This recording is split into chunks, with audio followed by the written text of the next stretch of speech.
Maingat kong hinihiwa ang mga bawang at sibuyas sa gitna ng nakapapasong init ng kusina habang ang aking 7 buwang tiyan ay tila bumibigat sa bawat galaw ko. Inihahanda ko ang paboritong adobong pusit ni Mateo dahil ito ang unang gabi ng kanyang pagbabalik mula sa 3 buwang business trip sa Dubai. Hindi ko akalaing ang isang hampas lupang tulad mo ay may lakas ng loob na nakawan ng sarili mong pamilya. Mariing sabi ni Doña Consolacion, habang iwinawagayway ang isang pirasong papel sa tapat mismo ng aking mukha. Napatigil ang aking kamay sa hawak na kutsilyo. Tumingala ako at sinalubong ang nanlilisik na mga mata ng aking biyanan. Sa likod niya nakatayo ang aking bayaw na si Trina na nakangisi habang nagtitipa sa kanyang bagong iPhone. Isang galit na ako rin naman ang nagbayad nung nakaraang buwan. Mama, ano pong ibig ninyong sabihin? Tanong ko sa isang malumanay na tono, pilit na pinapakalma ang mabilis na tibok ng aking puso para sa kaligtasan ng sanggol sa aking sinapupunan. Don't act innocent, Elena. Nakita ni Trina ang resibo ng transfer sa account mo. 500,000 pesos mula sa joint account ninyo ni Mateo, ipinadala mo sa nanay mo sa probinsya. Sigaw ni Doña Consolacion na umalingaw-ngaw sa buong bahay. Ang kapal ng mukha mo, palamunin ka na nga lang dito, nakuha mo pang maging anay na sumisira sa pundasyon ng pamilya namin. Yan ang hirap sa mga low-class na katulad mo eh. Dagdag ni Trina habang lumalapit sa akin ang amoy ng kanyang mamahaling pabango ay humahalo sa amoy ng ginigisa kong bawang. You use your pregnancy as an excuse para maging tamad. Tapos ngayon, pati ang pinaghirapan ni Kuya Mateo. Ninanakaw mo, my God, Elena, have some hiya naman. Isang mapait na ngiti ang muntik nang kumawala sa aking mga labi. Ang 500,000 tinutukoy nila ay ang sarili kong bonus mula sa aking online architectural firm na hindi ko kailanman isinama sa budget ng bahay na ito. Ngunit bago pa ako makapagsalita, naramdaman ko ang isang malakas at mainit na hapdi sa aking kaliwang pisngi. Ang tunog ng balat ng tumama sa balat ay tila isang pagsabog sa aking pandinig. Hindi ako gumalak. Nanatiling nakatagilid ang aking ulo, dinarama ang bawat pintig ng sakit na dulot ng sampal ni Doña Consolacion. Hindi ito ang sakit ng pisngi ang nagpabago sa akin, kundi ang pagkakabasag ng huling piraso ng aking pagtitimpe. Huwag kang titingin sa akin ng ganyan, Elena. Galit na utos ng matanda. Ngayon pumasok ka sa kusinang iyan at tapusin mo ang pagluluto. Ayokong madatnan ni Mateo na wala siyang makakain dahil sa katamaran mo. At pagkatapos nito, ibibigay mo sa akin ang lahat ng card mo. Mula ngayon, ako na ang hawak ng pera ng anak ko dahil hindi ka mapagkakatiwalaan. Dalian mo na, baka dumating na si Kuya, sabi ni Trina sabay tulak sa aking balika at patungo sa lababo. And make sure it tastes good. Huwag mong ihalubilo ang dumi ng pinanggalingan mo sa pagkain namin. Lumabas sila ng kusina at narinig ko ang marahas na paglock ng pinto mula sa labas. Ikinulong nila ako sa sarili kong kusina sa loob ng bahay na ako naman ang nagbabayad ng mortgage bawat buwan. Tumayo ako ng tuwid. Walang luhang pumatak sa aking mga mata.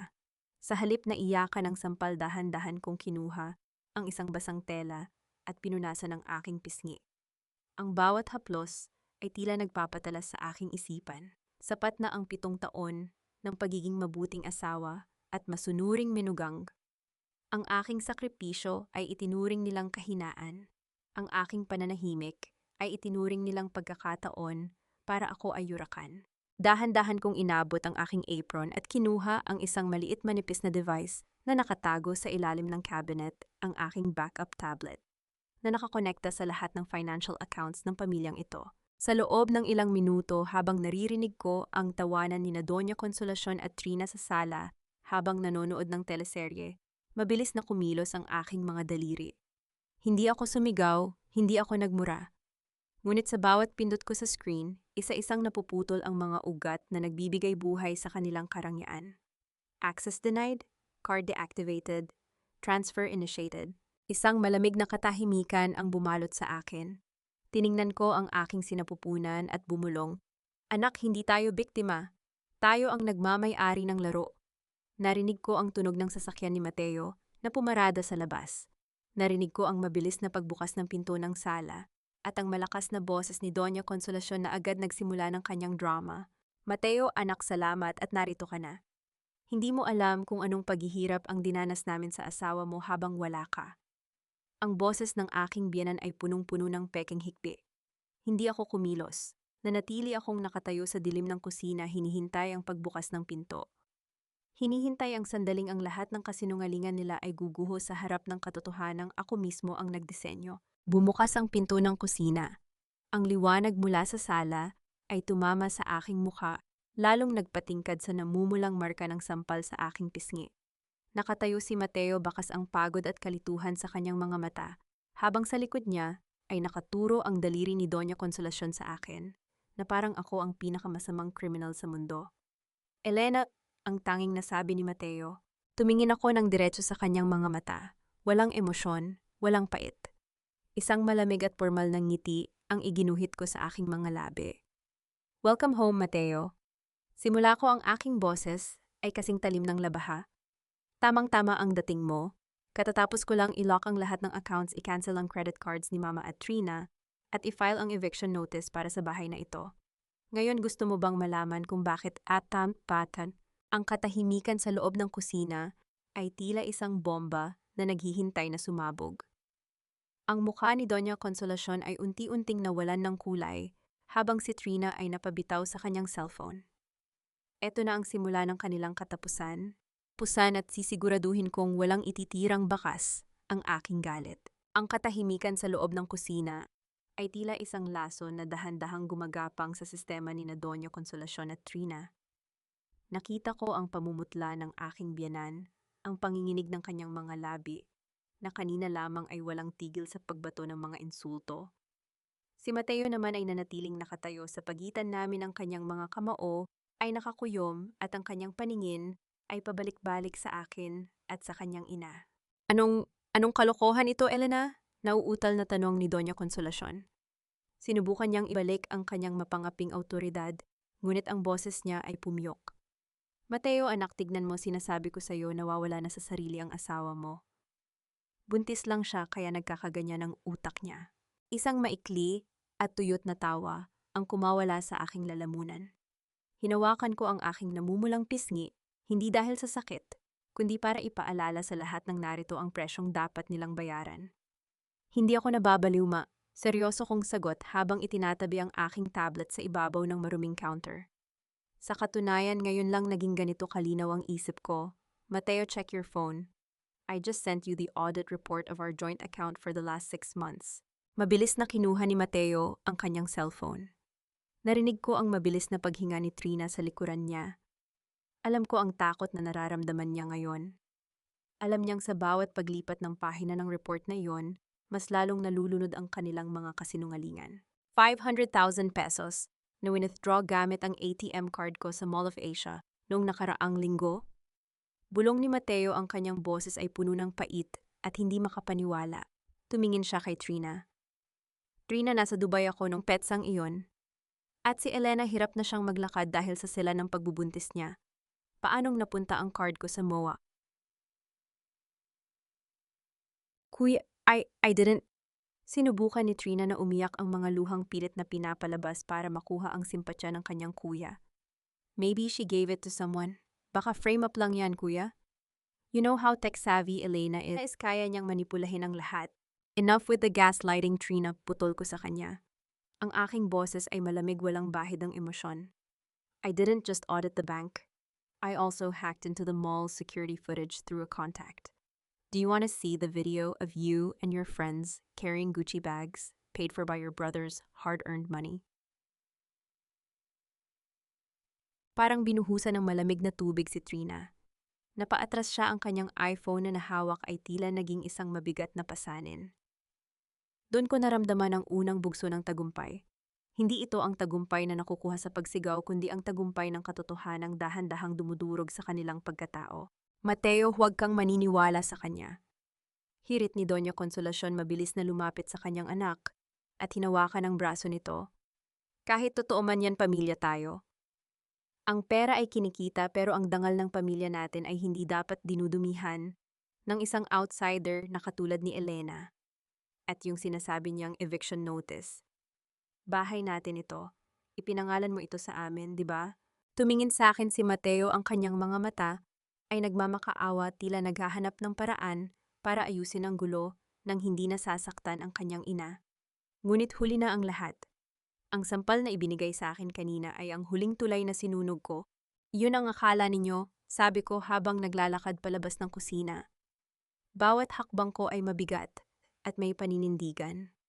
Mateo, remember the investment corporation I told you about 3 years ago? The one that bought this property when your family almost lost it to the bank? I am that corporation. I am the sole owner. At ang pagpapatira ko sa inyo rito ay isang pabor na tinapos ninyo nang isampal nyo sa akin ang kawalan ninyo ng utang na loob. You trapped us. Ang boses ni Doña Consolacion ay halos pabulong na sa tindi ng galit. No ma, I protected you, pagtatama ko sa kanya. But you chose to bite the hand that feeds you. Now feel the hunger. Eksaktong pagtapos ko ng pangungusap ang tahimik na gabi, ay nabasag ng sunod-sunod na tunog ng notification mula sa mga cellphone ni Trina at Consolacion. Ang tunog ng pagbagsak ng kanilang mga digital na mundo, my Shopee account, bakit payment failed lahat ng orders ko. Sigaw ni Trina, ang kanyang mukha ay puno ng taranta. Kuya, my supplementary card, bakit deactivated? Hindi sumagot si Mateo. Nanatili siyang nakatitig sa akin. Tila ngayon lang niya nakilala ang babaeng pinakasalan niya. Hindi na ako ang Elenang laging tumatango, ang Elenang laging humihingi ng paumanhin kahit wala siyang kasalanan. I deactivated all supplementary cards under my account. Paliwanag ko ng walang kakurap-kurap. Since magnanakaw naman ang tingin niyo sa akin, ayoko nang madagdagan pa ang kasalanan ko sa inyo. Mula ngayon, bawat butil ng kanin, bawat patak ng kuryente, at bawat sentimong gagastusin ninyo kailangang magmula sa sarili ninyong bulsa. Elena, hindi mo pwedeng gawin ito. Sigaw ni Mateo, bagamat bakas sa kanyang boses ang pagkapahiya para sa kanyang pamilya. Buntis ka, kailangan mo ng katahimikan. Kailangan ko ng kaligtasan, Mateo. Mabilis kong sagot. At hindi ako ligtas sa mga taong nagnanakaw sa akin habang tinatawag akong palamunin. Kung gusto mo silang kampihan, malaya kang umalis kasama nila. I already packed a small bag for you. It's by the door. Ang kanyang mukha ay tila nasalanta ng bagyo. Hindi niya akalain na pati siya ay handa kong bitawan. Ngunit kailangan niyang matutunan na ang pag-ibig ay hindi sapat na dahilan para hayaan ang sariling tapakan. Habang naglalakad ako pabalas ng sala patungo sa aking kwarto, narinig ko ang malakas na tunog ng doorbell. Ang bawat kalansing nito ay tila isang babala. Sino yan sa ganitong oras? Inis na tanong ni Trina, pilit na inililihis ang atensyon mula sa kanyang deactivated na card. Binuksan ni Mateo ang pinto. Isang lalaking nakauniforme ng isang kilalang lending company ang nakatayo doon, may hawak na makapal na folder at may seryosong mukha. Magandang gabi po, hanap po namin si Miss Trina Santos, sabi ng lalaki. Ang kanyang boses ay malakas at narinig ng lahat sa loob ng bahay. Meron po siyang outstanding debt na 3 milyong pesos na hindi nababayaran sa loob ng 4 na buwan. Kung hindi po siya makakapagbayad ng initial settlement ngayong gabi, mapipilitan po kaming mag-file ng kaukulang kaso at isequester ang anumang ari-arian na nasa pangalan niya. Lahat kami ay napatingin kay Trina. Ang kanyang iPhone ay nalaglag sa sahig, ang screen. Nito ay nagkabitak-bitak, isang perpektong simbolo ng kanyang kasalukuyang sitwasyon. Lumingon ako sa kanila mula sa itaas ng hagdanan. Ang dilim ng gabi ay tila yumayakap sa akin, ngunit ang aking isipan ay nagniningning sa liwanag ng aking plano. Oh, I forgot to mention, sabi ko nang may kasamang mapanuyang ngiti. The auditors didn't just find the stolen money. They also found the hidden loans you made using my forged signature as a guarantor. I already informed the bank that those signatures were fake. Good luck with the legal consequences, Trina. Habang isinasara ko ang pinto ng aking kwarto, ang huling narinig ko ay ang hysterical na iyak ni Trina at ang galit na boses ng lalaki mula sa lending company. Ang digmaan ay nagsimula na, at sisiguraduhin kong sa huli tanging ang tunog ng aking sariling mga hakbang patungo sa kalayaan ang matitira. Nagising ako sa sikat ng araw na tumatagos sa kurtina ng aking kwarto, kasabay ng mabigat na pakiramdam ng aking dinadalang sanggol. Sa kabila ng puyat at tensyon kagabi, masarap ang naging tulog ko, isang kapayapaang ngayon ko lang naramdaman sa loob ng maraming taon. Dahan-dahan akong bumaba sa kusina. Ang amoy ng kape na dati ay masigla kong inihahanda para sa lahat ay wala na. Sa halip, ang tanging na amoy ko ay ang panis na hangin ng isang bahay na puno ng sama ng loob. Nakita ko sina Doña Consolacion at Trina na nakaupo sa hapagkainan nakatitig sa bakanting mesa na parang may milagrong lilitaw na pagkain doon. Elena, salamat at gising ka na. Bungad ni Doña Consolacion. Ang kanyang boses ay nanginginig sa pilit na pagtitimpi. Naghihintay ang biyenan mo ng almusal at si Mateo kanina pa umalis para ayusin yung gulo sa bangko, hindi man lang nakakain ng maayos. Hindi ko siya tiningnan. Dumiretso ako sa refrigerator, kinuha ang aking sariling oatmeal at prutas. Nagsimula akong maghanda ng pagkain para sa iisang tao lamang para sa akin. Narinig mo ba ako? Muling sabi ng matanda. Sa pagkakataong ito ay may kasama ng talim ang kanyang tono. Anong klaseng asawa ka? Ang asawa mo ay nagpapakahirap sa labas para sa pamilyang ito. Tapos ikaw, uunahin mo pa ang sarili mo. Nasaan ang konsensya mo? Elena, ang konsensya ko ay kasama ng 500,000 ninakaw ni Trina Ma. Sagot ko habang mahinahong hinahalo ang aking oatmeal. At kung nagugutom kayo, may mga delata sa pantry. May mga kamay at paa rin kayo. Gamitin ninyo. You're so heartless. Sigaw ni Trina, ang kanyang mga mata ay namumula. At halatang hindi rin nakatulog dahil sa banta ng mga kolektor kagabi. Paano mo natatagalang makitang nagugutom ang biyenan mo? Pinatira ka namin dito, itinuring ka naming pamilya. Itinuring niyo akong katulong. Pagtatama ko sa kanya, bawat salita ko ay parang yelo sa lamig. At ang pagpapatira ninyo sa akin, huwag nating kalimutan kung sino ang tunay na nagbabayad ng bawat pako at semento ng bahay na ito. Kung ayaw ninyong magluto, malaya kayong mag-order. Nakalimutan ko, deactivated na pala ang mga cards nyo. Isang malakas na hampas sa mesa ang nagpayanig sa mga baso. Tumayo si Doña Consolacion, ang kanyang mukha ay pulang-pula sa galit at kahihiyan. Elena, tandaan mo ang utang na loob mo sa akin. Pagsisimula niya sa kanyang paboritong kanta. Ako ang nagluwal kay Mateo. Kung wala ako, wala kang asawang magbibigay sa iyo ng titulong misis.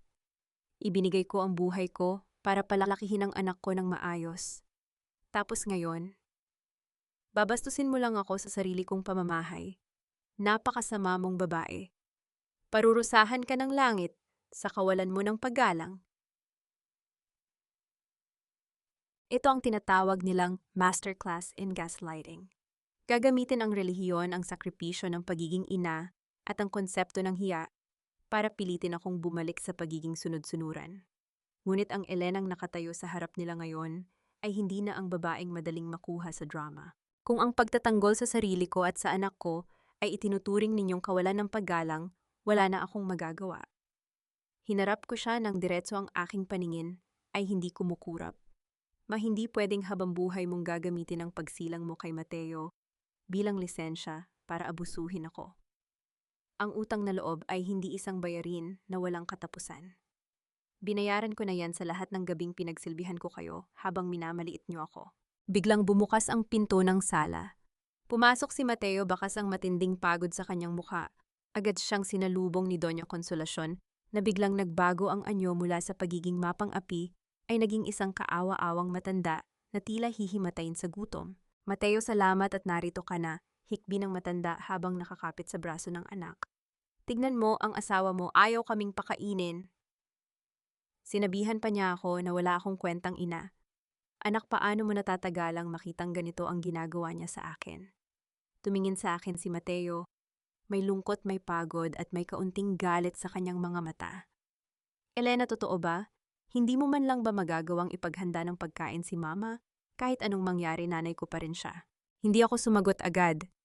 Pinagpatuloy ko ang pagkain ng aking oatmeal sa harap nila.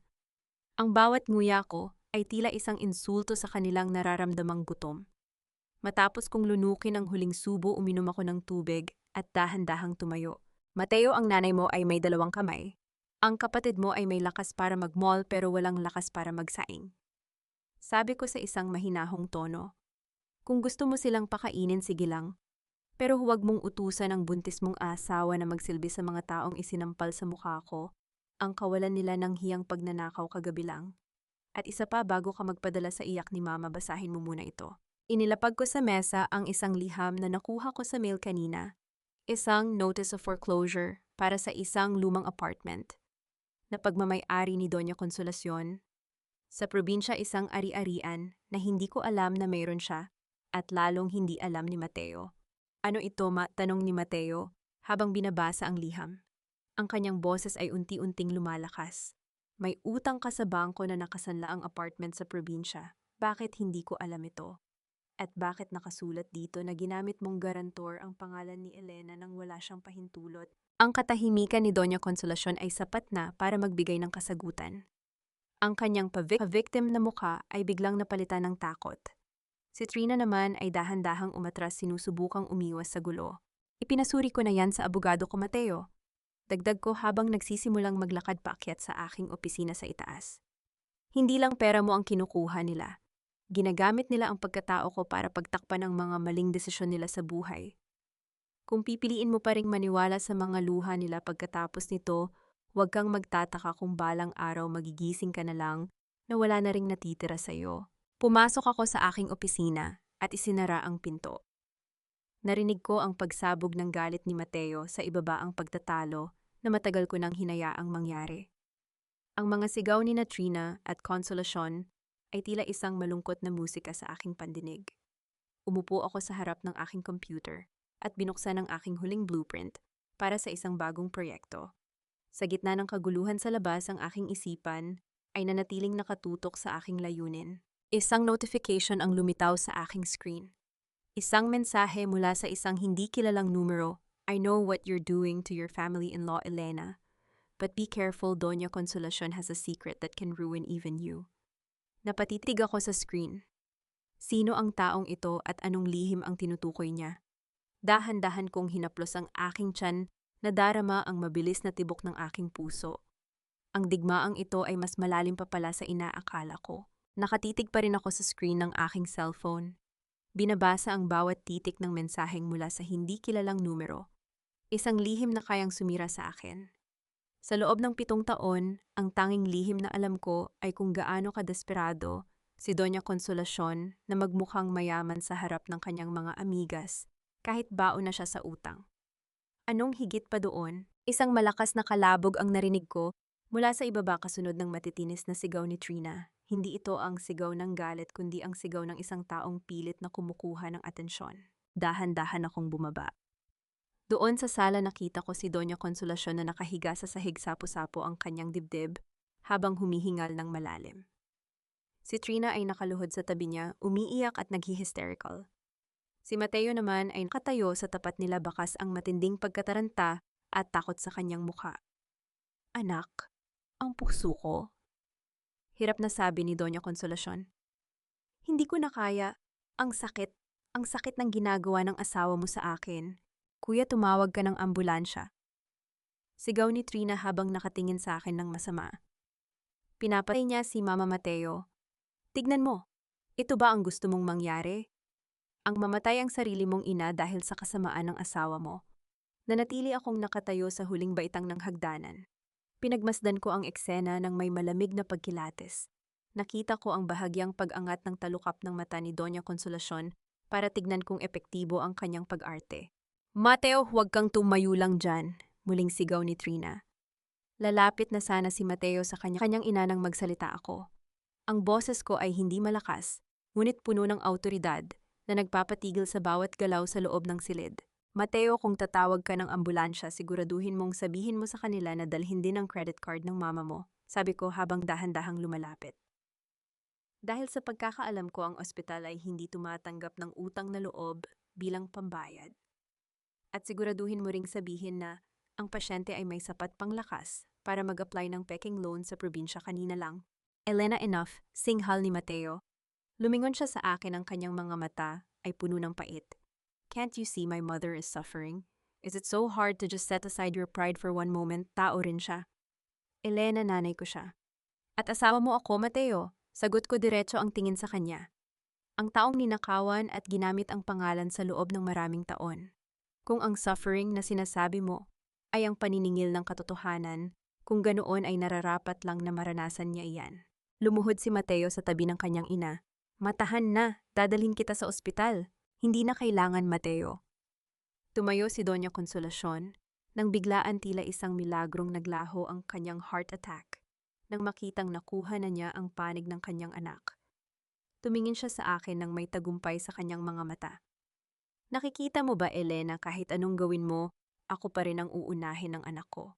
Dahil ang dugo ay mas malapot kaysa sa tubig.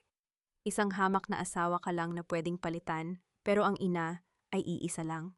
Isang mapait na ngiti ang sumilay sa aking mga labi. You're right, ma. Dugo nga ang nananalatay sa inyo, ang dugo ng mga manggagamit. Mateo, kung pipiliin mong maniwala sa drama niya, kaysa sa mga dokumentong ipinakita ko, malaya kang gawin iyon. Pero tandaan mo, ito, hindi lang ito tungkol sa akin. Tungkol ito sa anak natin. Hinawakan ko ang aking tiyan. Gusto mo bang lumaki ang anak mo sa isang bahay kung saan ang pagnanakaw at pagsisinungaling ay itinituring na pagmamahal sa pamilya? Kung ganoon ang gusto mong buhay, sige. Sumama ka sa kanila. Napatigil si Mateo. Nakita ko ang pagtatalo sa loob ng kanyang isipan. Ang huwad na pag-asa na maibabalik pa ang dating ayos ng pamilya ay unti-unting nadudurog. Elena, please, let's just talk about this privately, pagsusumamo ni Mateo. Wala na tayong dapat pag-usapan ng pribado, Mateo. Sabi ko habang binubuksan ang pinto ng sala. Dahil ang mga taong pinoprotektahan mo ay hindi marunong rumespeto ng privacy ko. At dahil mukhang maayos na ang pakiramdam ni Mama, tamang-tama ang dating ng bisita natin. Isang marahas na katok sa pinto ang bumasag sa tensyon. Bago pa makagalaw si Mateo, pumasok ang isang lalaking nakabarong may hawak na attaché case. Kasunod niya ang dalawang lalaking naka-uniforme ng barangay. Good evening, I am Attorney Rivera, representing the corporation that owns this property. Formal na pakilala ng lalaki. Tumingin siya kay Doña Consolacion at Trina. I am here to serve the formal 24-hour notice to vacate. Base sa aming record, ang mga nakatira rito ay walang legal na karapatan dahil ang kontrata ng pagtira ay natapos na kaninang alas 5 ng hapon. Anok, sigaw ni Trina. Hindi pwede, Mateo, gawin mo ang paraan. Hindi nila tayo pwedeng palayasin. At asawa ko ang nagmamay-ari ng korporasyong iyan. Sabi ni Mateo, sinusubukang ayusin ang sitwasyon. Precisely, Mr. Santos, sagot ng abogado. At ang kliyente ko si Mrs. Elena Santos ang nagbigay ng direktiba. Ang utos ay malinaw: anyone who has caused financial and emotional harm to the owner is no longer welcome in this premises. That includes Mrs. Consolacion Santos and Miss Trina Santos. Natahimik ang buong sala. Ang boses ng abogado ay tila isang hatol ng kamatayan para sa karangyaan ni Trina. Mateo, anak, huwag mong hayaang mangyari ito. Hikbi ni Doña Consolacion sa pagkakataong ito ay tunay na takot na ang mababakas sa kanya. Tumingin sa akin si Mateo, ang kanyang mga mata ay puno ng galit at hapis. Elena, ganito ka na ba kadesperada? Palalayasin mo ang pamilya ko sa kalsada? Hindi ko sila pinalalaya sa kalsada, Mateo. Ipinapabalik ko lang sila kung saan sila nararapat sa katotohanan ng kanilang buhay. Sagot ko ng walang kurap. At kung sasama ka sa kanila, siguraduhin mong dalhin mo ang lahat ng gamit mo. Dahil kapag sumara ang pintong ito, hinding-hindi na ito muling bubukas para sa mga taong hindi marunong rumespeto sa akin. Tumalikod ako at nagsimulang maglakad paakyat. Ngunit bago ko marating ang hagdanan, muling tumunog ang aking cellphone. Isang bagong mensahe mula sa parehong numero. Look inside the blue folder in Mateo's study. The secret isn't just about the money, Elena. It's about who Mateo really is. Napatigil ako. Ang lamig ay muling gumapang sa aking likuran. Tumingin ako kay Mateo na ngayon ay yakap-yakap ang kanyang umiiyak na ina. Sino ka ba talaga, Mateo? At anong dumi ang itinatago ng pamilyang ito na higit pa sa pagnanakaw, sa gitna ng kaguluhan ng mga sigaw at pagmamakaawa sa ibaba? Isa lang ang sigurado, ang gabi ay mahaba pa at ang pinakamalaking pasabog ay hindi pa nagsisimula. Ang bawat hakbang ko patungo sa opisina ni Mateo ay tila paglalakad sa ibabaw ng malutong na salamin. Sa ibaba, naririnig ko ang naghuhumiyaw na boses ni Doña Consolacion. Ang bawat hiyaw niya ay tila isang sirang plaka na humihingi ng katarungan para sa kanyang huwad na dangal. Ngunit sa loob ng aking dibdib, ang tanging naririnig ko ay ang mabilis at malamig na tibok ng aking puso. Anong ginagawa mo sa mga gamit ko, Elena? Ang boses ni Mateo ay galing sa likuran ko, mababa at puno ng babala. Napatigil ang kamay ko sa hawakan ng pinto ng kanyang study room. Hindi ako lumingon. Hinahanap ko ang katotohanan, Mateo, dahil mukhang ang asawang pinakasalan ko ay isang estranghero na may suot na maskara. Pumasok ka sa loob. Ngayon din, utos niya. Pinihit niya ang aking balikat at itinulak ako ng bahagya sa loob bago marahas na isinara ang pinto. Ang tunog ng pagsara ng trangka ay tila hudyat ng simula ng aming huling pagtutuos. Hindi ako nag-aksaya ng panahon. Habang nakatayo siya sa harap ng pinto, hinarap ko ang kanyang mesa. Agad kong nakita ang asul na folder na nakatago sa ilalim ng mga makapal na libro ng arkitektura. Mabilis ko itong kinuha. Ibigay mo sa akin yan, Elena. Hindi mo alam ang binubuksan mo. Ang boses ni Mateo ay gatalbakas ang takot na pilit niyang ikinukubli sa likod ng galit. Bakit, Mateo? Takot ka bang malaman ko kung paano mo ako ipinagpalit sa utang ng pamilya mo? Binuksan ko ang folder. Ang unang pahinang tumambad sa akin ay isang special power of attorney. Ang pangalan ko ay nakasulat doon kasama ang isang pirma na kamukhang kamukha ng sa akin, ngunit alam kong isang huwad. Binasa ko ang nilalaman nito ng mabilis. Ang aking mga daliri ay nanlalamig. Isinangla ni Mateo ang aking sariling design firm, ang kumpanyang binuo ko mula sa dugo at pawis para bayaran ang mga lihim na sugal ni Trina at ang mga luho ni Doña Consolacion sa Macau noong nakaraang taon. Hindi lang iyon, ang dokumentong ito ay nagbibigay sa kanya ng karapatang ibenta ang aking mga shares nang wala akong kaalam-alam. You forged my signature, Mateo. Bulong ko, ang aking boses ay kasing talim ng labahas sa gitna ng katahimikan. Ipinusta mo ang kinabukasan ko, ang kinabukasan ng anak natin, para lang hindi mapahiya ang pamilya mong mapagpanggap. Ginawa ko iyon para sa atin. Sigaw niya sa wakas ay sumabog na ang kanyang pagtitimpe. Hinahabol na sila ng mga loan shark. Papapuntahin nila si Mama sa kulungan. Hindi ko pwedeng hayaang mangyari iyon, Elena. You have so much money, ang dami mong proyekto. Akala ko maiintindihan mo. Akala mo maiintindihan ko ang pagnanakaw. Humakbang ako papalapit sa kanya, ang asul na folder ay hawak ko ng mahigpit. Mateo, hindi mo lang ako ninakawan ng pera. Ninakawan mo ako ng tiwala. Isinugal mo ang dangal ko para sa isang ina na isinasampal sa akin.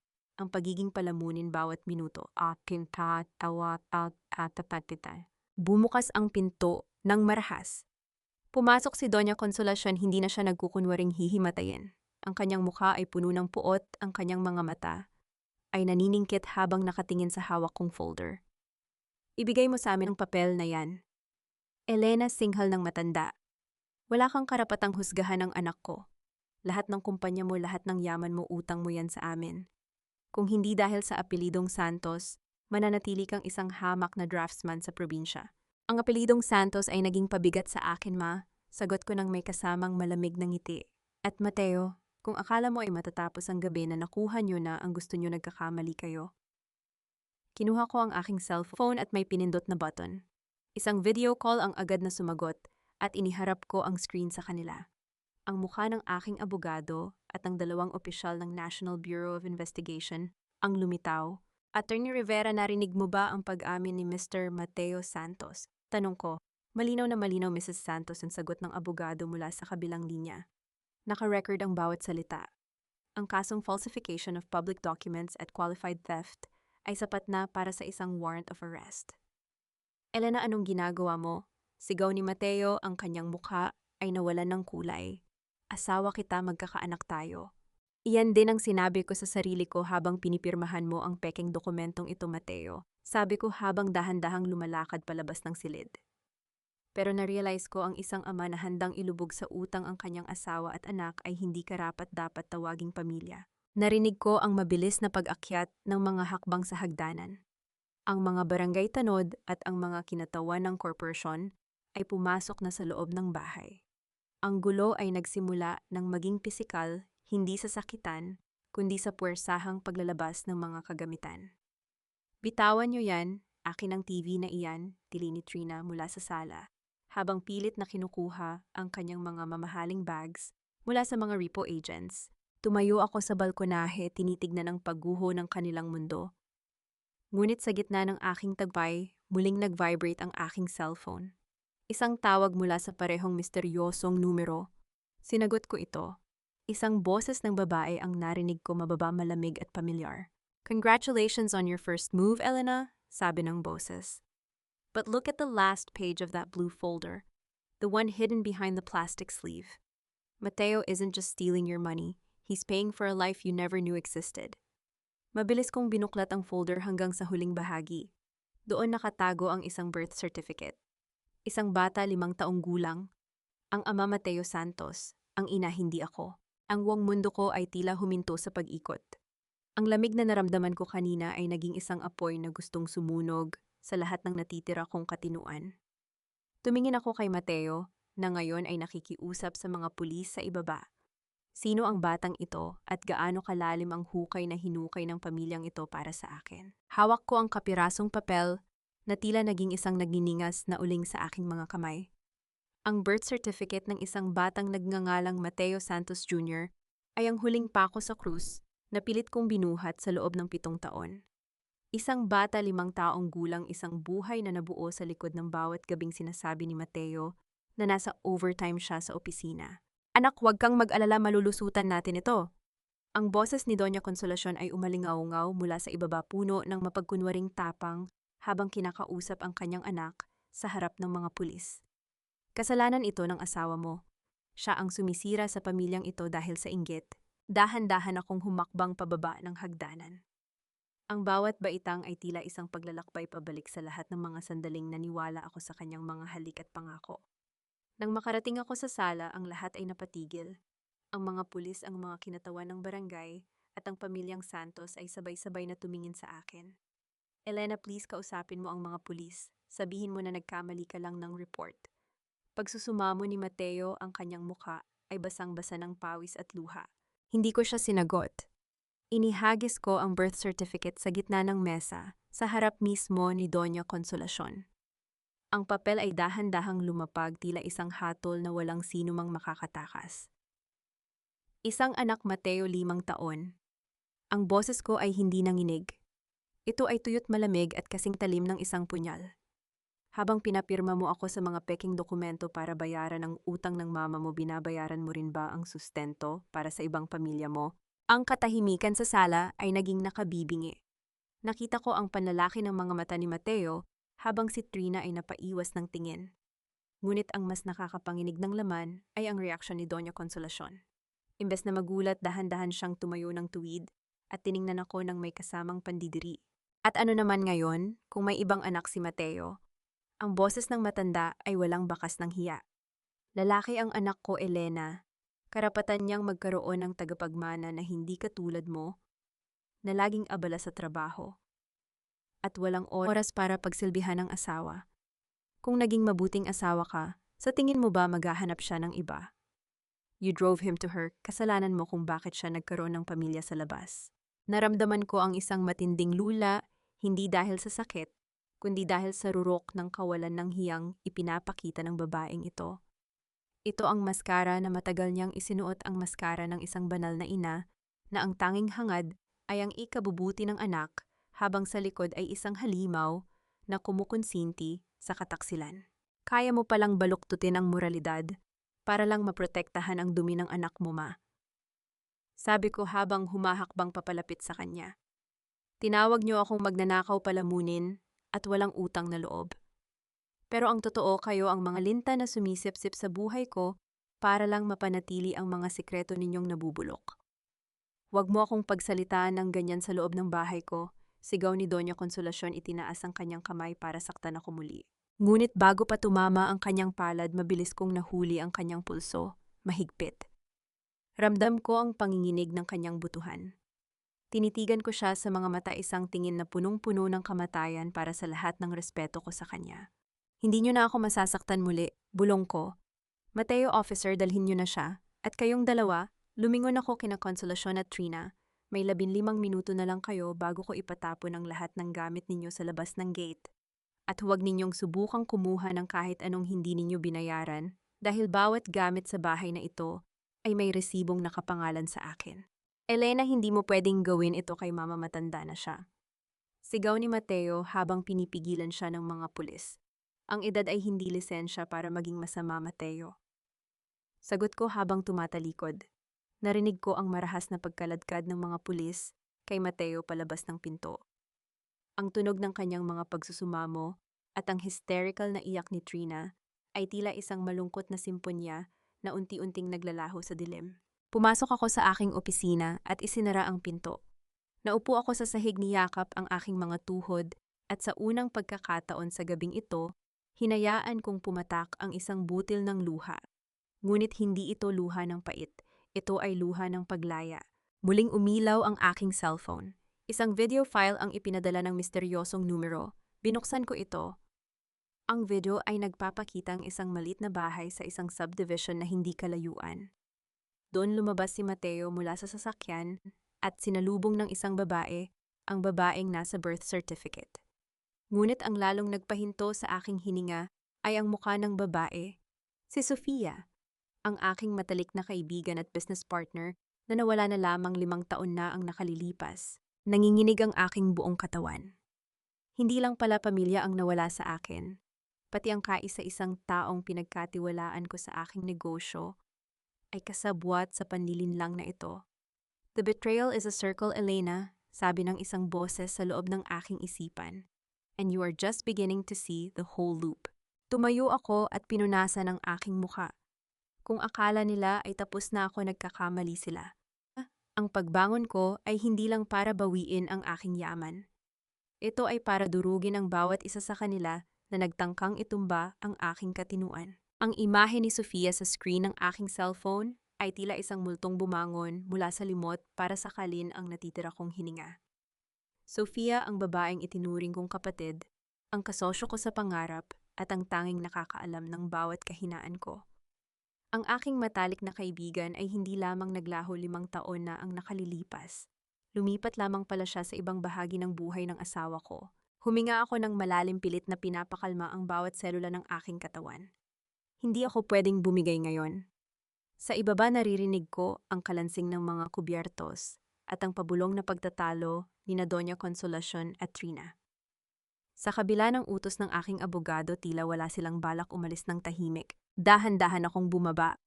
Sa gitna ng sala nakita ko ang mga maleta nilang nakabukas puno ng mga gamit na alam kong hindi nila pinaghirapan. Ngunit sa halip na palayasin sila agad, naglakad ako patungo sa hapagkainan. Maupo kayo. Ang boses ko ay kasing lamig ng simoy ng hangin bago ang bagyo. Napatigil ang dalawa. Tumingin si Trina sa akin nang may halo ng takot at pagkamuhi. Ano na namang drama ito, Elena? Hindi ba't nakuha mo na ang gusto mo? Ipinakulong mo na si Kuya. Drama, hindi, Trina. Tinatawag ko itong cleansing, sagot ko habang nauupo sa dulo ng mesa. Dahil bago kayo lumabas sa pintong iyan, gusto kong malaman ninyo ang eksaktong dahilan kung bakit hindi na kayo muling makakatapak sa mundo ko.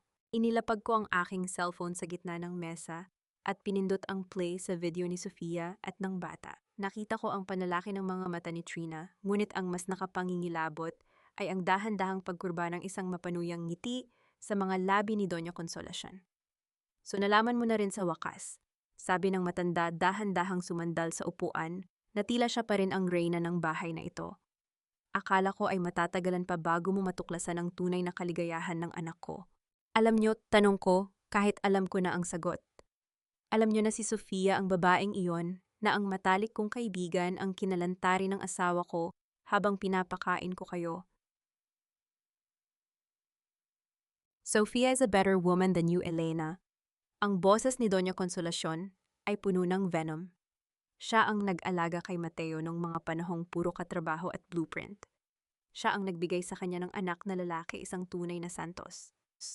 Ikaw isang babaeng puno ng ambisyon na nakakalimutan ng kanyang tungkulin bilang asawa.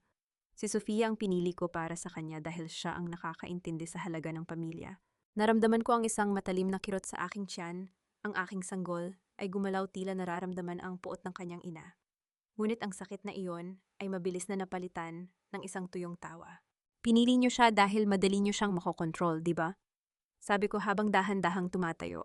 Pinili niyo ang isang babaeng magnanakaw din dahil pare-pareho kayong mga basurang nagtatago sa ilalim ng magagarang damit. Pero may isang bagay na hindi niyo alam tungkol sa paborito ninyong si Sofia.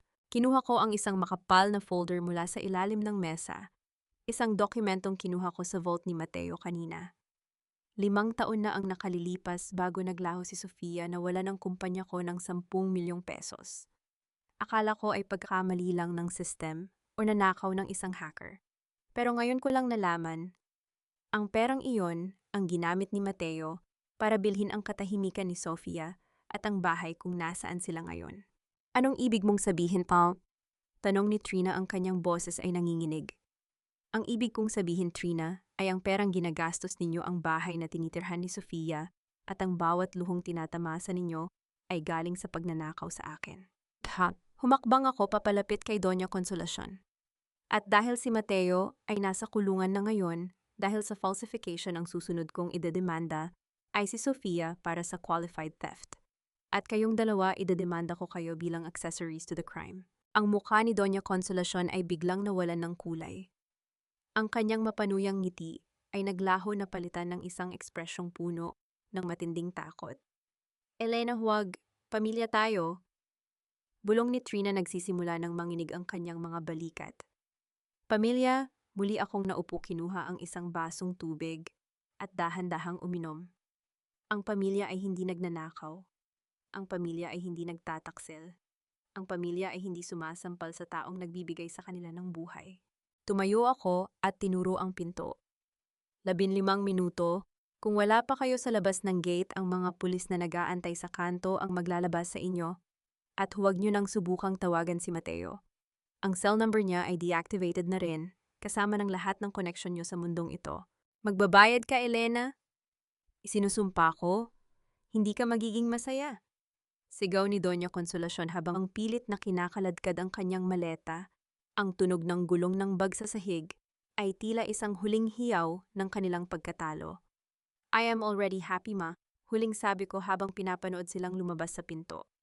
Dahil sa wakas malinis na ang bahay ko. Nang tuluyan ng sumara ang pinto, ang katahimikan ay bumalot sa buong mansyon. Isang katahimikang hindi na nakakasakal, kundi nakahihinga. Ngunit habang nakatayo ako sa gitna ng sala, tumunog muli ang aking cellphone. Isang voice message mula kay Sofia. Hindi mo alam ang buong kwento, Elena. Hindi ako ang nagnakaw sa'yo. Si Mateo ang pumatay sa pagkakaibigan natin dahil may hawak siyang alas laban sa'yo. Magkita tayo sa lumang warehouse sa Pier 13 bukas ng gabi. Kung gusto mong malaman ang katotohanan tungkol sa mga magulang mo, pumunta ka. Nabitawan ko ang aking cellphone, ang mga magulang ko. Ang mga magulang kong namatay sa isang aksidente 10 taon na ang nakalilipas. Ang aking hininga ay naging mababaw. Ang bawat sagot na nakuha ko ngayong gabi ay nagbukas lamang ng isang mas malaki at mas madilim na katanungan. Ang digmaang ito ay hindi lang pala tungkol sa pera at kataksilan. Ito ay tungkol sa aking buong pagkatao. Ng malaking mansyon na dati ay puno ng mapagkunwaring tawanan at matitinis na utos, ay tila naging isang malawak na libingan ng mga alaala. Sa unang pagkakataon, narinig ko ang sarili kong hininga, malalim payapa, ngunit may bahid ng panlalamig. Ang bawat sulok ng bahay na ito ay sumisigaw ng katotohanan. Ang 7 taon ko bilang asawa ni Mateo ay isang mahabang serye ng nakalulunod na kasinungalingan. Humarap ako sa malaking salamin sa sala. Tiningnan ko ang aking refleksyon. Ang namumulang pisngi mula sa sampal ni Doña Consolacion ay nagkulay ube na isang permanenteng paalala ng presyong ibinayad ko sa aking pagiging mabuting menugang. Ngunit sa likod ng pasa, nakita ko ang isang babaeng hindi ko na kinikilala. Ang Elenang marupok ay wala na. Ang tanging natitira ay isang arkitektong handang gibain ang anumang pundasyong nakatayo sa ibabaw ng dumi. Isang malakas na pagkatok sa main gate ang bumasag sa katahimikan. Mula sa monitor ng CCTV, nakita ko ang 2 malalaking truck ng towing service at ang mga repo agents na naka-uniforme. Sa labas ng gate, nakatayo sina Doña Consolacion at Trina, nakikipag-away sa mga tauhan habang pilit na hinahawakan ang puting SUV na paborito ni Trina. Hindi niyo pwedeng kunin ito, pag-aari ito ng pamilya Santos. Ang sigaw ni Doña Consolacion ay abot hanggang sa loob ng bahay. Ang kanyang buhok ay gulo-gulo na at ang kanyang mamahaling bestida ay may mantsa na ng putik dahil sa tangkang pagharang sa truck. Dahan-dahan akong lumabas sa balkonahe, bitbit ang isang baso ng mainit na tsaa. Mula sa itaas, pinanood ko ang pagguho ng kanilang huwad na karangyaan. Officer, the papers are clear out, pa. Sabi ng head agent habang ipinapakita ang dokumentong pirmado ko. The vehicle is under the company's name, and the company has defaulted due to internal fraud. We are authorized to repossess every asset. Elena, hayop ka, lumabas ka dyan pa. Tili ni Trina nang makita ako sa itaas. Pati ba naman ang sasakyan ko? Paano ako makakaalis dito? Paano kami mabubuhay? Maglakad ka, Trina. Masustansya yan sa katawan. Malamig kong sagot. Ang boses ko ay sapat na para marinig nila sa baba. At huwag nyo nang yakapin ang gulong niyan. Mas mahal pa ang pintura ng sasakyang yan kaysa sa dangal ninyong dalawa. Isinusumpa kita, Elena. Pagbabayaran mo ang pagpahiya sa amin. Sigaw ni Doña Consolacion habang pilit siyang inilalayo ng mga gwardya sa gate. Pumasok ako sa loob at isinara ang pinto ng balkonahe. Ang kanilang mga boses ay naging malabo tila mga langaw na pilit na itinataboy. Indifference ang kawalan ng pakialam, ang pinakamatalim na sandata na maaari kong gamitin laban sa kanila. Ang galit ay nagbibigay pa sa kanila ng halaga, ngunit ang pananahimik ko ang dahan-dahang pumapatay sa kanilang ego. Bumalik ako sa opisina ni Mateo. Binuksan ko ang computer at muling pinakinggan ang voice message ni Sofia. Ang katotohanan tungkol sa mga magulang mo. 10 taon na ang nakalilipas ang mga magulang ko ay namatay sa isang malagim na car accident sa Tagaytay. Sinasabing nawalan ng preno ang sasakyan.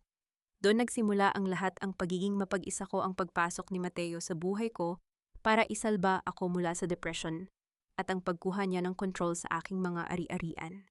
Mabilis na kumilos ang aking mga daliri sa keyboard. Pinasok ko ang digital archive ng mga lumang kaso ng kumpanya.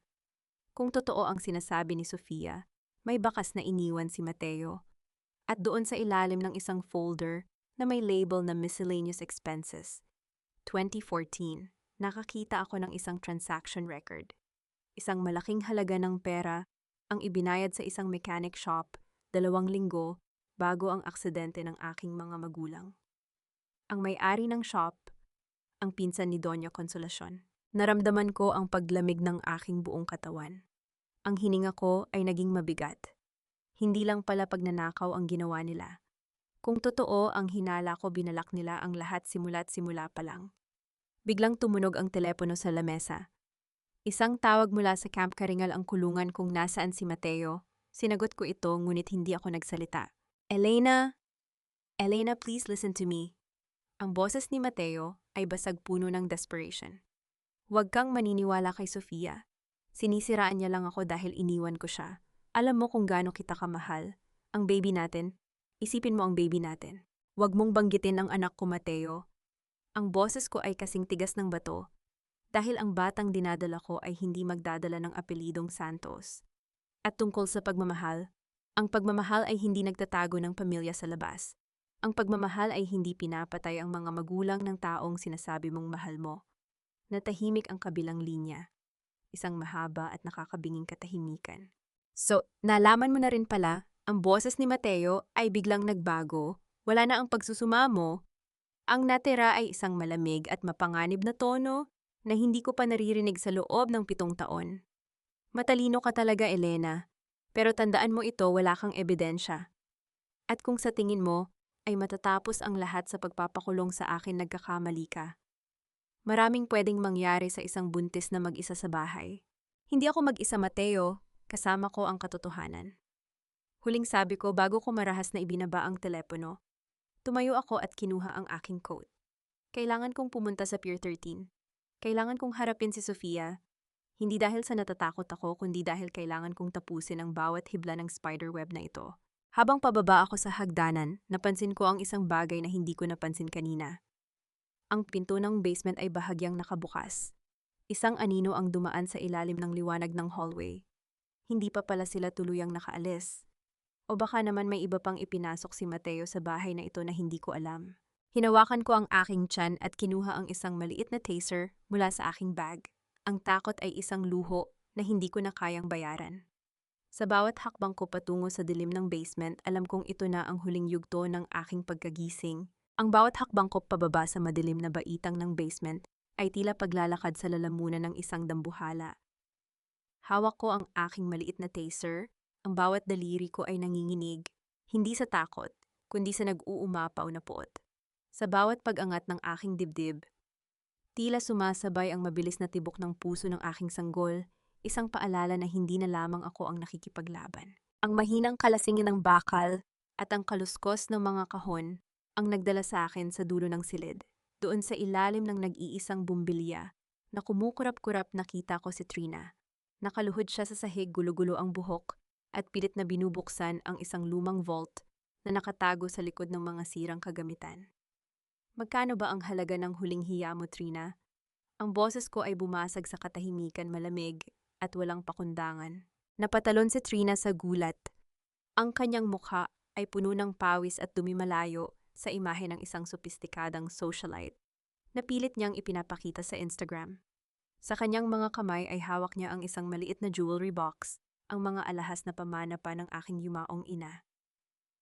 Elena, I was just taking what's mine. Sigaw niya, pilit na itinatago ang kahon sa likod niya. Kuya Mateo said I could have these, bahagi ito ng sustento ko. Ang mga alahas na iyan ay hindi kailanman naging pag-aari ng kapatid mo, lalong hindi sa iyo. Dahan-dahan akong lumapit, ang bawat hakbang ko ay may bigat ng isang hatol. You're pathetic. Pinalayas na kayo, kinaladkad na ang dangal niyo sa putikan, pero magnanakaw ka pa rin hanggang sa huling sandali. You don't understand, wala kaming pera. Pinalayas mo kami sa gitna ng ulan. Hikbi niya, isang peking iyak na matagal ko ng kabisado. How can you be so heartless? Buntis ka rin, Elena. Wala ka bang awa sa pamilya mo? Hindi ko kayo pamilya. Pagtatama ko sa kanya, ang taser sa aking kamay ay dahan-dahang itinaas. Ang pamilya ko ay pinatay ng kasakiman ninyo. Ngayon ibalik mo ang kahon na iyan bago ko hayaang ang kuryenteng ito ang sumagot sa mga kasinungalingan mo. Nanginginig na binitawan ni Trina ang kahon. Ang tunog ng pagbagsak ng kahoy sa semento ay tila isang huling hudyat ng kanyang pagsuko. Tumayo siya, ang kanyang mga mata ay nanlilisik sa galit. You think you've won? Akala mo ba matatapos ang lahat dahil nakakulong si Kuya? Ang boses niya ay naging isang mapanganib na bulong. Hindi mo kilala si Mama. She will never let you have that baby. Gagawa at gagawa siya ng paraan para makuha ang huling alas ng pamilya Santos. Then let her try, sagot ko habang tinatawagan ang security sa intercom. Dalhin niyo na siya sa labas. At tawagan niyo ang mga pulis, isama niyo ang tangkang pagnanakaw sa mga kasong isasampa ko bukas. Hindi ko na hinintay ang pagsusumamo ni Trina habang kinakaladkad siya ng mga gwardya. Umakyat ako at tinungo ang aking sasakyan. Pier 13. Ang gabi ay balot ng makapal na hamog at amoy ng dagat. Ang bawat patak ng ulan sa windshield ay tila mga luhang hindi ko na kayang iluwas. Pagdating ko sa warehouse, ang katahimikan ay nakabibingi. Ang tunog ng aking mga hakbang sa kalawanging sahig ay umaling-awngaw sa buong paligid.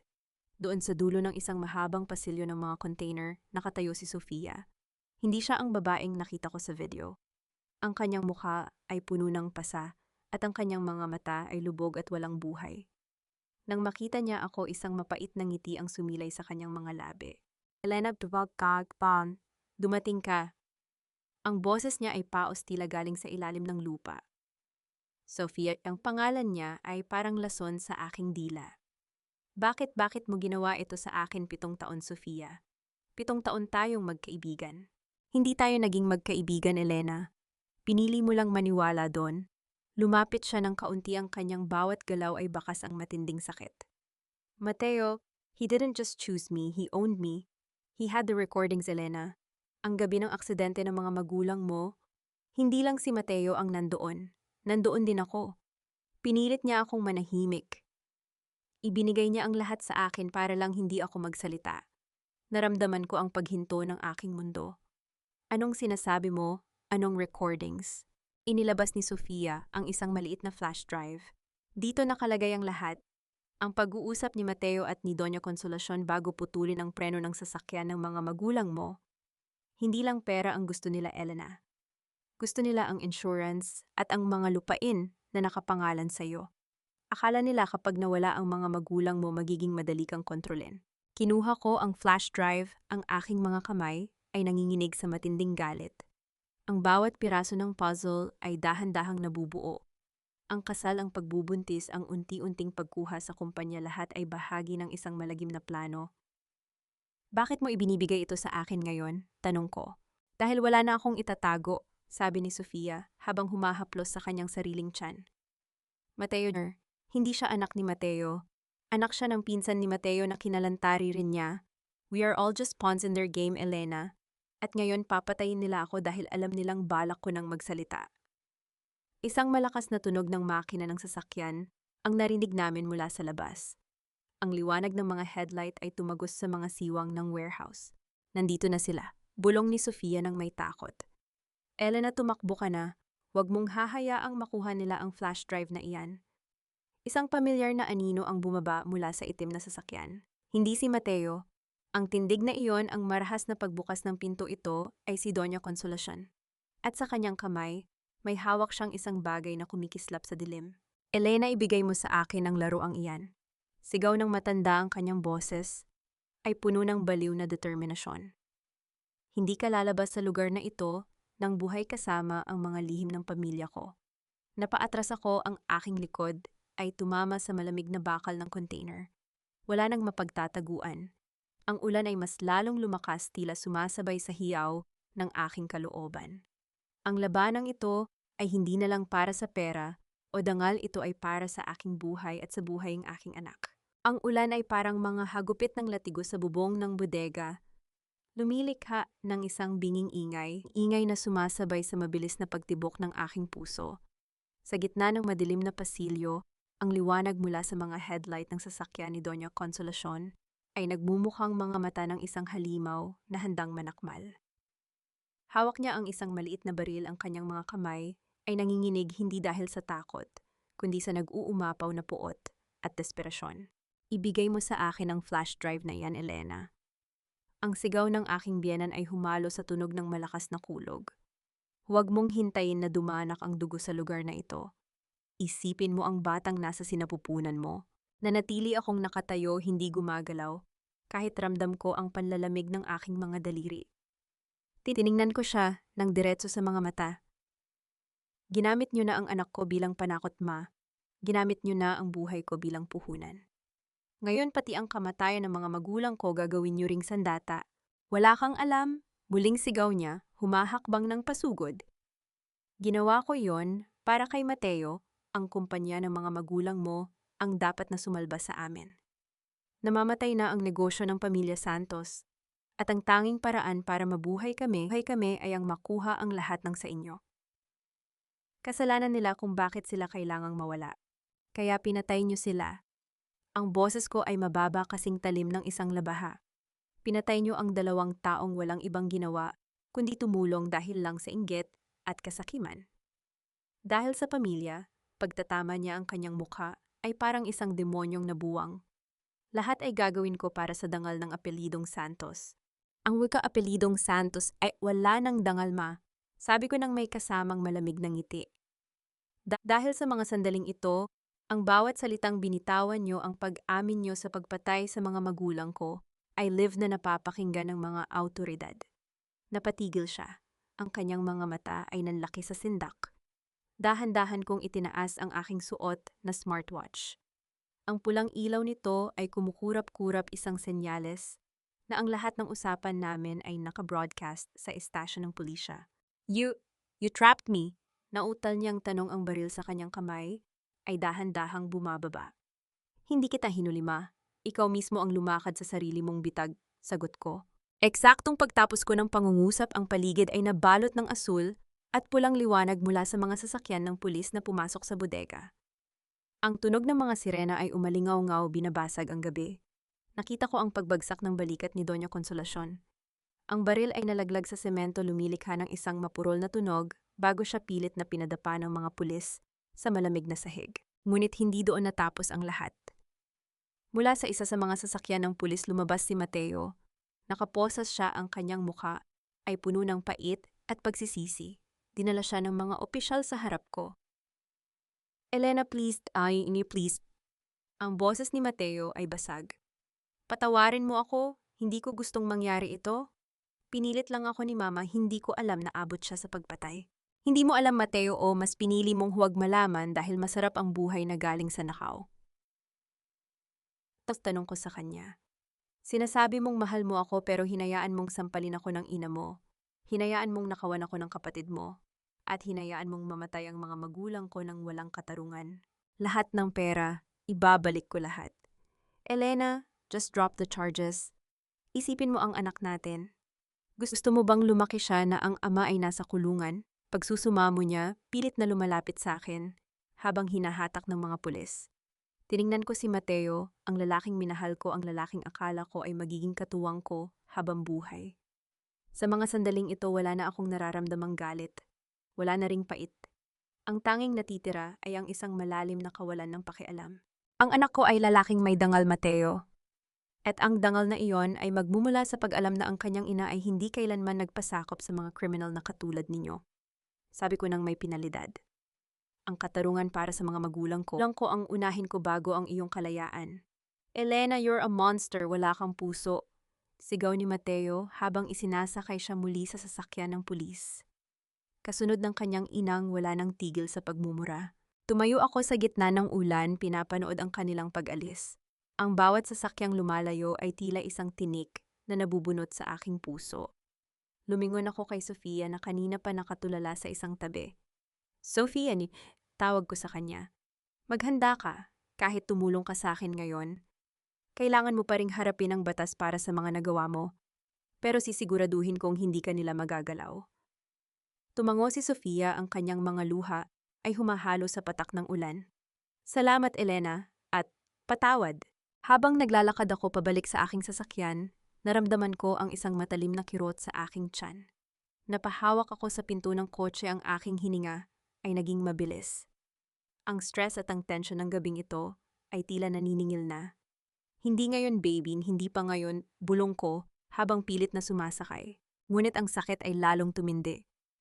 Isang mainit na likido ang naramdaman kong dumaloy sa aking mga hita. Ang aking paningin ay dahan-dahang nagdidilim, ngunit bago ako mawalan ng malay, isang huling mensahe ang pumasok sa aking isipan. Ang laban ay tapos na, pero ang tunay na simula ng aking buhay ay ngayon pa lamang mangyayari. Ang puting kisame ng ospital ang unang tumambad sa aking paningin, kasabay ng amoy ng antiseptic na tila naglilinis sa bawat alaala ng nakalipas na gabi. Maingay ang paligid, ang banayad na tunog ng mga makina, ang mahihinang hakbang ng mga nurse, at ang sarili kong paghinga na ngayon ay mas malalim at mas payapa. Gising ka na, Elena, isang pamilyar na boses ang narinig ko. Si Attorney Rivera nakatayo sa gilid ng aking kama, may hawak na makapal na folder at isang baso ng tubig. Ang baby ko, ang unang tanong ko, ang boses ko, ay paos ngunit may determination. He's a fighter just like his mother, nakangiting sagot ng abogado. Nasa NICU siya dahil medyo maaga ang labas pero stable ang kondisyon niya. Pinangangalanan mo siyang Leon, di ba bagay na bagay sa kanya? Huminga ako ng malalim at ipinikit ang aking mga mata. Leon, isang munting leon na magpapatuloy ng dangal ng aking mga magulang, malayo sa dumi at kasinungalingan ng pamilya Santos. Hindi ako umiyak. Sa halip naramdaman ko ang isang malamig at matigas na paninindigan na bumabalot sa aking puso. Ang mga Santos, tanong ko habang pilit na bumabangon. Nilapag ni Attorney Rivera ang folder sa aking kandungan. Ang bawat pahina ay naglalaman ng mga ulat na tila mga parangal sa aking tagumpay. Si Tonya Consolacion ay nahaharap sa life imprisonment dahil sa mastermind ng pagpatay sa mga magulang mo. Walang bail. Si Mateo naman dahil sa dami ng falsification at qualified theft ay baka mabulok din sa loob. Si Trina, lahat ng bank accounts niya ay na-freeze. Ang balita ko, nakikitira siya ngayon sa isang malayo at maliit na kwarto sa labas ng Maynila. Naghahanap ng trabaho bilang encoder, ang trabahong tinawag niyang low class noon. Isang mapait, ngunit matamis na ngiti ang sumilay sa aking mga labi. Ito ang karma na hindi dumarating ng kusa, kundi dahil sa sarili nating pagsisikap. Hindi sapat ang maupo at magdasal, kailangan mong ikasa ang bay para sa mga taong akala ay sila ang laging nasa itaas. 3 buwan ang mabilis na lumipas. Nakatayo ako sa harap ng salamin sa aking bagong opisina, sa itaas na palapag ng sarili kong kumpanya. Ang Elena Guerrero and Associates ay hindi na lamang isang maliit na firm. Ito na ang sentro ng modernong arkitektura sa bansa. Suot ko ang isang kulay abong business suit na kasing talim ng aking pananalita. Ang aking mukha ay wala ng bakas ng pasa, wala ng bakas ng pagiging biktima. Ma'am, may tawag po mula sa Correctional Institute, sabi ng aking secretary sa intercom. Gusto raw po kayong makausap ni Mateo Santos. Sinasabi niyang mamatay na raw siya sa pangungulila sa anak niyo. Sabihin mo sa kanya ang mga patay ay wala ng karapatang mangulila. Malamig kong sagot. At huwag na nilang muling ipasok ang tawag na iyan. Wala akong oras para sa mga multo ng nakaraan. Hinarap ko ang malaking bintana na nakatanaw sa buong lungsod. Ang araw ay nagniningning tila sumasabay sa aking tagumpay. Nabawi ko na ang lahat ang yaman ng aking mga magulang, ang aking kumpanya at ang aking pagkatao. Sa bawat kontratang pinipirmahan ko sa bawat gusaling itinatayo ko, isinusulat ko ang isang bagong kwento kung saan ang biktima ay naging reyna. Narinig ko ang mahinang katok sa pinto. Pumasok ang yaya bitbit si Leon. Ang aking anak na ngayon ay malusog at nagniningning ang mga mata ay tila isang anghel na nagpapaalala sa akin kung bakit ako lumaban. Kinuha ko siya at hinalikan sa noo. Wala nang sasakit sa atin, Leon. Sa mundong ito tayo ang susulat ng sarili nating batas. Ngunit sa gitna ng aking katahimikan, isang envelope ang iniabot sa akin ng aking secretary. Isang itim na envelope na walang pangalan ng nagpadala. Sa loob may isang litrato ng libingan ng aking mga magulang. May nakasulat na maikling mensahe sa likod. The snake has been caged, but the nest is still deep. Mateo wasn't the only one who wanted your parents gone. Look into your father's old partner. Napatigil ang aking hininga. Ang aking kamay ay dahan-dahang humigpit sa papel. Akala ko ay tapos na ang lahat. Akala ko ay nakuha ko na ang huling katarungan. Ngunit tila ang gubat na aking nilalakaran ay may mas malalim pang mga lihim na naghihintay. Tiningnan ko ang aking anak at pagkatapos ay ang litrato. Isang malamig na determinasyon ang muling bumangon sa aking sistema. Kung kailangang gibain ko ang buong mundo para malaman ang buong katotohanan gagawin ko. Nakatayo ako sa gitna ng engranding ballroom ng pinakabagong hotel na ako mismo ang nagdisenyo. Ang liwanag ng mga kristal na chandelier ay tila mga bituin na nagpupugay sa aking tagumpay. Gabi ito ng aking anibersaryo bilang CEO at narito ang lahat ng matataas na tao sa lipunan, mga taong dati ay tinitingnan ako bilang anino lamang ni Mateo Santos. Ngunit ngayong gabi, ang anino ay naging araw at ang lahat ay nakasilong sa aking liwanag. Sa isang sulok nakita ko ang lalaking dahilan ng huling piraso ng aking palaisipan. Si Don Alfonso ang dating business partner ng aking ama. Siya ang taong nagpadala ng itim na envelope. Akala niya ay matatakot ako. Akala niya ay magiging biktima niya ako sa pangalawang pagkakataon. Elena, napakaganda mo ngayong gabi. Bati ni Don Alfonso habang lumalapit sa akin. May hawak na baso ng champagne at isang mapanlinlang na ngiti. Ang iyong ama ay tiyak na ipagmamalaki ka. Sayang at hindi niya nakita ang paglago ng kumpanyang ito. Ipagmamalaki niya ako, Don Alfonso, dahil hindi ako sumuko sa mga taong pumatay sa kanya. Sagot ko ng walang kurap. Ang aking boses ay sapat na malakas para marinig ng mga taong nasa paligid namin. Napatigil ang matanda sa pag-inom. Ano ang ibig mong sabihin, iha? Ang aksidenteng iyon ay isang trahedya. Hindi iyon aksidente, at alam niyo iyon. Dahan-dahan kong inilapag ang aking baso sa tray ng isang dumaang waiter. Alam niyo na si Mateo at ang pamilya Santos ay mga tauhan niyo lamang. Kayo ang nagbayad sa kanilang mga utang para pilitin silang makuha ang tiwala ko. Kayo ang nag-utos na putulin ang preno ng sasakyan ni Papa dahil ayaw niyang pumirma sa pagbebenta ng aming lupain sa inyo. Wala kang ebidensya, Elena. Huwag kang gagawa ng kwento sa harap ng mga bisita mo. Ang boses ni Don Alfonso ay naging mababa at puno ng babala. Ebidensya ko. Kinuha ko ang aking cellphone at may pinindot na command. Sa malaking projector screen sa gitna ng ballroom kung saan dapat ay ipapakita ang aking mga architectural projects, lumitaw ang isang lumang recording. Ang boses ni Don Alfonso at ni Mateo, 10 taon na ang nakalilipas. Siguraduhin mong hindi sila makakarating sa Tagaytay, Mateo. Kapag nakuha mo na ang anak sa atin na ang kumpanya, ang buong ballroom ay nabalot ng isang nakabibinging katahimikan. Nakita ko ang pagbagsak ng baso ni Don Alfonso sa sahig. Ang champagne ay kumalat na parang dugo sa puting carpet. Ang bawat mata sa loob ng silid ay nakatuon sa kanyang mga matang puno ng pagkamuhi at panghuhusga. Hindi lang yan, Don Alfonso, dagdag ko habang humahakbang papalapit sa kanya. Sa loob ng huling 3 buwan, habang iniisip niyo na tinutulungan niyo ako laban sa mga Santos, Unti-unti kong binili ang lahat ng stocks ng kumpanya ninyo. Ang bawat utang nyo sa bangko ako na ang may-ari. Mula sa segundong ito wala na kayong pag-aari. Ang bahay nyo, ang kotse nyo, pati ang suot nyo ngayong gabi, lahat ay sa akin na. You monster! Sigaw ng matanda, susugurin sana ako ngunit agad siyang pinigilan ng aking mga security guards. Hindi ako monster, Don Alfonso. Ako ang katarungang matagal ninyong kinalimutan.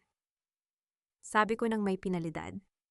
Officer, dalhin nyo na siya. May cell na naghihintay sa kanya sa tabi ng selda ni Mateo. Pinanood ko ang pagkaladkad sa kanya palabas ng ballroom. Ang kanyang mga sigaw at pagmamakaawa ay naging musika sa aking pandinig. Hindi ako nakaramdam ng awa. Ang awa ay para sa mga biktima at ako ay hindi na kailanman magiging biktima muli. Matapos ang kaguluhan, muling bumalik ang katahimikan. Humarap ako sa aking mga bisita, itinaas ang aking baso at ngumiti, isang ngiting nanggagaling sa kailaliman ng aking malayang kaluluwa. Sa katotohanan, sabi ko ng simple. Ang lahat ay nagtaas din ng kanilang mga baso. Pagkatapos ng party, naglakad ako patungo sa rooftop ng hotel. Doon sinalubong ako ng malamig na hangin ng madaling araw. Nakita ko si Leon na mahimbing na natutulog sa loob ng kanyang stroller, binabantayan ng kanyang yaya. Lumapit ako at hinaplos ang kanyang munting pisngi. Wala nang Mateo na mananakit sa akin. Wala nang Doña Consolacion na sasampal sa aking pagkatao. Wala nang Don Alfonso na gagamit sa aking mga magulang. Ang bawat pader na itinayo nila para ikulong ako ay giniba ko na, at mula sa mga durog na semento, nakapagtayo ako ng isang palasyong hindi kailanman guguho. Kinuha ko ang aking wedding ring mula sa aking bulsa, ang huling bakas ng aking madilim na nakaraan. Tinitigan ko ito sa huling pagkakataon bago ko ito inihagis mula sa rooftop. Pinanood ko itong mahulog at maglaho sa kadiliman ng lungsod sa ibaba. Ang pagbangon ko ay tapos na. Ngayon ako na ang may-ari ng langit. Isang taon ang mabilis na lumipas mula nang huling mabasag ang katahimikan ng aking buhay. Nakatatayo ako ngayon sa balkonahe ng aking rest house sa Batangas. Isang bahay na ako mismo ang nagdisenyo upang yakapin ang bawat sinag ng araw at ang amoy ng alat mula sa dagat. Ang hampas ng mga alon sa pampang ay nagsisilbing isang banayad na kumpas, tila isang mahabang buntong hininga ng kalikasang nagdiriwang sa aking kalayaan. Sa loob ng isang taon, natutunan kong ang katarungan ay hindi lamang nakukuha sa loob ng korte. Ang tunay na katarungan ay ang pagkakataong magising sa umaga na walang bigat sa dibdib, walang takot sa isipan, at walang pag-aalinlangan sa sariling halaga. Mama Look Fish, ang malakas na tinig ni Leon ay bumasag sa aking pagmuni-muni. Tumakbo siya sa buhanginan, ang kanyang maliliit na paa ay lumilikha ng mga bakas na agad ding binubura ng tubig. Isang taon na siya malusog masigla at may mga matang puno ng pag-asa. Sa tuwing tinitingnan ko siya, nakikita ko ang tagumpay ng bawat luhang pinigil ko at bawat sampal na aking hinarap. Siya ang aking obra maestra, ang patunay na ang isang wasak na pundasyon ay maaaring maging tuntungan para sa isang mas matatag na tore. Ayon sa aking abogado, wala nang natitira sa pamilya Santos. Si Mateo ay nananatiling bilanggo ng kanyang sariling kasakiman, habang si Doña Consolacion ay sinasabing nawawala na sa sariling katinuan. Sa loob ng selda paulit-ulit na tinatawag ang mga pangalan ng mga taong matagal na niyang pinatay. Si Trina naman ay tuluyan ng naglaho sa karamihan, isang estrangherong nabubuhay sa anino ng kanyang mga dating kasalanan. Hindi ko sila kinamumuhian. Ang galit ay nangangailangan ng enerhiya, at ang enerhiya ko ay nakalaan na lamang para sa aking anak at sa aking sining. Ang paglimot sa kanila ay hindi tanda ng kahinaan, kundi ang huling yugto ng aking paghihigante. Ang hindi na sila ituring na bahagi ng aking mundo ang pinakamasakit na parusang maaari nilang matanggap. May mga gabi pa rin na naaalala ko ang sakit ng sampal at ang dilim ng kusina kung saan ako ikinulong. Pero sa bawat pag-alalang iyon, hinahaplos ko ang aking mukha at ngumingiti. Doon nagsimula ang lahat. Ang bawat sugat ay naging peklat, at ang bawat peklat ay naging bahagi ng aking balute. Marami ang nagtatanong sa akin, Elena, napatawad mo na ba sila? Ang sagot ko ay simple. Napatawad ko na ang aking sarili. Napatawad ko na ang babaeng naniwalang sapat na ang pag-ibig para baguhin ang mga taong bulag sa kasakiman. Napatawad ko na ang Elena na naging martir sa loob ng 7 taon. Ang pagpapatawad sa kanila, ipinapaubaya ko na iyon sa langit. Ang tungkulin ko ay ang protektahan ang kapayapaang pinaghirapan ko. Dahan-dahan kong kinuha si Leon at binuhat. Naramdaman ko ang kanyang maliit na kamay na humahawak sa aking leeg, ang kanyang hininga na amoy gatas at kaligtasan. Tumingin ako sa malawak na abot-tanaw kung saan nagtatagpo ang asul na dagat at ang gintong langit. Ang kwento ko ay hindi kwento ng isang biktima. Ito ay kwento ng isang arkitektong dumanas ng lindol ngunit sa halip na sumuko pinili niyang gamitin ang mga guho para magtayo ng isang bagong mundo. Isang mundong walang puwang para sa mga mapagsamantala. Isang mundong puno ng katotohanan. Tara na Leon, uwi na tayo, bulong ko sa kanya. Habang naglalakad ako pabalik sa loob ng bahay, naramdaman ko ang init ng araw sa aking balat. Ang hangin ay payapa, ang mundo ay tahimik, at sa wakas ang aking puso ay nasa tahanan na. Ang aking pangalan ay Elena Guerrero, at ito ang aking huling salita, huwag kayong matakot na gibain ang lahat kung ang pundasyon ay puno ng kasinungalingan. Dahil sa dulo ng bawat pagkawasak, may pagkakataong bumangon ng mas matayog, mas matatag, at mas malaya.